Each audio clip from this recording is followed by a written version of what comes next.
పూర్వం మలయపర్వత ప్రాంతంలో ఉన్న అడవిలో దర్పసారం అనే సింహం ఉండేది. అది అడవికి రాజు. దానికి పులి, నక్క, కాకి కూడా మంత్రులు. కాకి అడవి చుట్టూ ఎగిరివచ్చి అడవిలో విశేషాలు సింహానికి చెప్పేది. నక్క ఆ చుట్టుపక్కలే తిరిగి సింహానికి మంచి ఆహారం ఎటువైపు నుంచి వస్తుందో చెప్పేది. పులి సింహం నిద్రపోతున్నప్పుడు మరే జంతువు వచ్చి దాని నిద్ర పాడు చేయకుండా కాపలా కాచేది. కాకి, పులి, నక్క ఓ సాయంత్రం పూట అడవిలోకి విహారానికి బయలుదేరాయి. అన్ని జంతువులు వాటికి వినయంగా నమస్కారం చేస్తూ పక్కకి తప్పుకుని పోతుంటే ఆ మూడింటికి గర్వంగా అనిపించింది. ఆహా, దర్పసారం మహారాజుకి మంత్రులమైనందులకే కదా ఈ జంతువులన్నీ ఇంత వినయ విధేయతలు చూపిస్తున్నాయి అని మనసులోనే సింహానికి కృతజ్ఞతలు చెప్పుకున్నాయి. అలా ఆ మూడు కొంత దూరం నడిచేసరికి వాటికి ఒక ఒంటె కనిపించింది. ఓ ఒంటే, నీవెవరు? ఈ అడవిలోకి ఎందుకొచ్చావ్? అంటూ పులి గాండ్రించింది. దానికి ఆ ఒంటె భయం భయంగా ఆ మూడింటి వంకా చూస్తూ, అయ్యా, నా పేరు క్రమేరుకం. ఈ అడవి పక్కనే ఉన్న రాయమల్లులోని వర్తకుడి ఇంట్లో ఉండేదానిని. ఆ వర్తకుడు నాకు తగినంత విశ్రాంతి ఇవ్వక, ఆహారం పెట్టక చాకరీ చేయిస్తుంటే అది భరించలేక ఈ అడవిలోకి పారిపోయి వచ్చాను. మీరు ముగ్గురూ చూడబోతే మంచివారిలా ఉన్నారు. దయచేసి నన్ను కూడా మీ స్నేహితుడిగా భావించండి అన్నది. దానికి కాకి, నక్క, పులి సరే అన్నాయి. ఆ మూడూ కలిసి ఆ ఒంటెను తమ రాజైన సింహం దగ్గరకు తీసుకుని వెళ్ళాయి.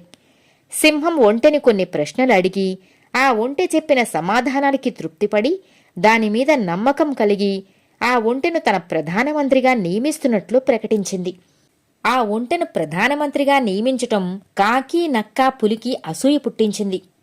చూశారా మిత్రులారా, ముందొచ్చిన చెవుల కన్నా వెనకొచ్చిన కొమ్ములు వాడి అన్నట్లుగా ఇంతకాలం మనం మన రాజుని కనిపెట్టుకుని ఉంటే మనకు దక్కింది బోడి మంత్రి పదవి. ఇలా వచ్చిందో లేదో అలా ప్రధానమంత్రి పదవిని కొట్టేసింది ఈ ఒంటె. మొత్తానికి ఒంటె అదృష్ట జాతకురాలే. ఇక రేపటి నుంచి ప్రధానమంత్రి గారు మన మీద పెత్తనం చలాయిస్తారు కాబోలు అంది కాకి ఎగతాళిగా. అలా చేస్తే నేను ఊరుకుంటానా? అంది పులి. నేను అంతే అంటూ వంతపాట పాడింది నక్క. ఆ రోజు నుంచి పులి, నక్క, కాకి పైకి ఒంటెతో నవ్వుతూ మాట్లాడుతూ ఉన్నా లోలోపల మాత్రం ఒంటె మీద కత్తులు నూరేవి. పాపం, ఇదేమీ తెలియని ఆ ఒంటె ఆ మూడింటితోనూ ప్రేమగా ఉండేది. ఒకనాడు సింహానికి జబ్బు చేసింది. వారం రోజులైనా సింహానికి ఆ జబ్బు తగ్గకపోవటంతో అది కాకి, నక్క, పులులను పిలిచి, నేను బయటకు వెళ్ళి ఆహారం తెచ్చుకోలేను కనుక మీ ముగ్గురూ నాకు ఈ జబ్బు తగ్గేదాకా ఆహారం తెచ్చిపెట్టండి అంది. మహారాజా, మేం ఏపాటి వాళ్ళం? మీరు తినగా మిగిలిన ఎంగిలి మాంసం తిని బ్రతికేవాళ్లం కదా. మేం మీకు ఆహారం తెచ్చిపెట్టగలవాళ్లమా? అంది నక్క. ఏం చెయ్యను, నా పూర్వజన్మ కర్మ కొద్దీ ఈ రోగం వచ్చింది నాకు. ఇది తగ్గేదాకా తప్పదు. మరి మీరు తీసుకురాగలిగినంతే తీసుకురండి అంటూ చెప్పింది సింహం. మూడు సరేనంటూ సింహం ఆహారం కోసం వేటకు బయలుదేరాయి. దారి మధ్యలో కాకి, చూశారా మిత్రులారా, మహారాజు తన ఆహారాన్ని వెతికి తెచ్చే పని మనకి మాత్రమే చెప్పాడు. ఆ ఒంటెకు ఏమాత్రం పని చెప్పలేదు. ఎంతైనా అది ప్రధానమంత్రి కదా అంది. నిజమేనంటూ తలాడించాయి పులి, నక్క. వెంటనే కాకి, మిత్రులారా, మనం ఒంటెని ఇలాగే వదిలేస్తే చివరికి మనం సింహంతో పాటు ఒంటెకు కూడా చాకిరీ చెయ్యవలసి వస్తుంది అంది కాకి. అవునవును అంటూ కాకి మాటలకి వంతపాడింది నక్క. పులికి కూడా కాకి మాటలు నిజమే అనిపించాయి. మనం ఈ కష్టం తప్పించుకునే మార్గం ఏదన్నా ఆలోచించు అంటూ ఉపాయం చెప్పే భారం కూడా కాకి మీద వేశాయి అవి. కాకి సమయం వచ్చినప్పుడు ఉపాయం చెబుతాను అంది. వారం రోజులు గడిచిపోయినా సింహానికి మాత్రం ఆ రోగం తగ్గలేదు. రోజులాగానే ఆ రోజు కూడా సింహానికి ఆహారం తెచ్చేందుకు కాకి, పులి, నక్క అడవిలోకి బయలుదేరాయి.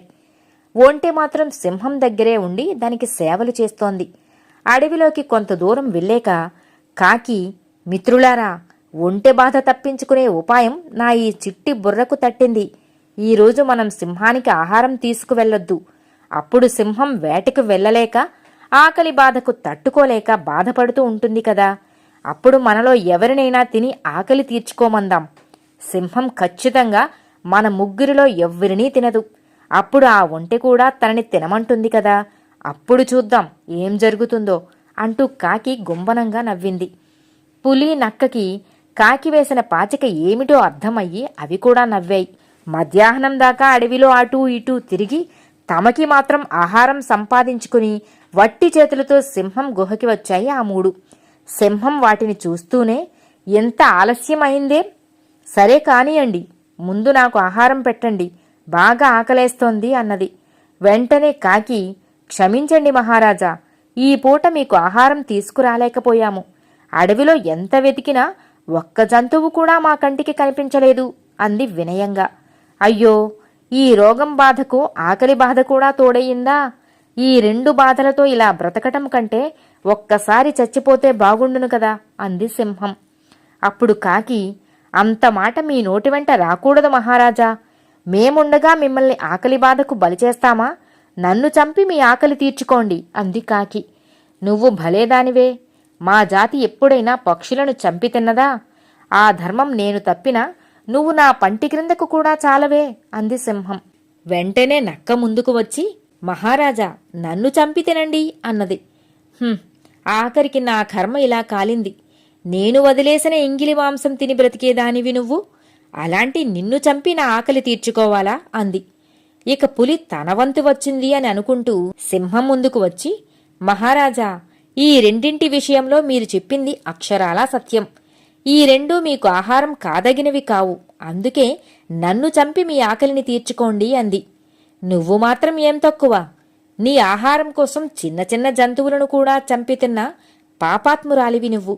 నిన్ను చంపి ఆకలి తీర్చుకుని బ్రతకటం కంటే ఆ ఆకలితో మరణించటమే మేలు అంది సింహం గంభీరంగా. సింహంకి సేవలు చేస్తున్న ఒంటె కూడా ఈ సంభాషణ మొత్తం విన్నది. మహారాజా, నాదొక విన్నపం, మీకు అభ్యంతరం లేకపోతే నన్ను చంపి మీ ఆకలిని తీర్చుకోండి. నేను తెలిసి ఎవ్వరికీ ఏ అపకారం చెయ్యలేదు. నాకు ఇన్నాళ్ళు మీలాంటి ఉత్తమ రాజుకు సేవ చేసుకునే భాగ్యం దొరికింది.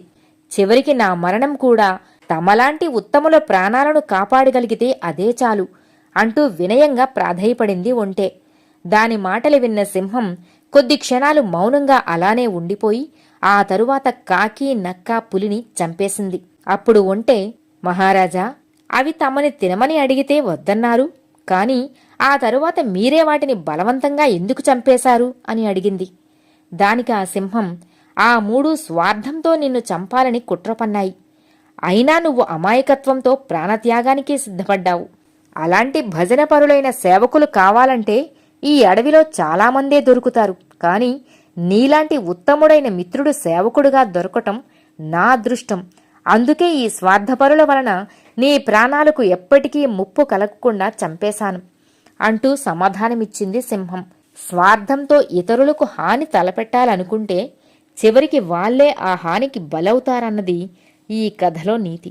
ఉత్తములను ఎవ్వరూ ఏమీ చెయ్యలేరు, వాళ్లకు ఎప్పుడూ మంచే జరుగుతుంది.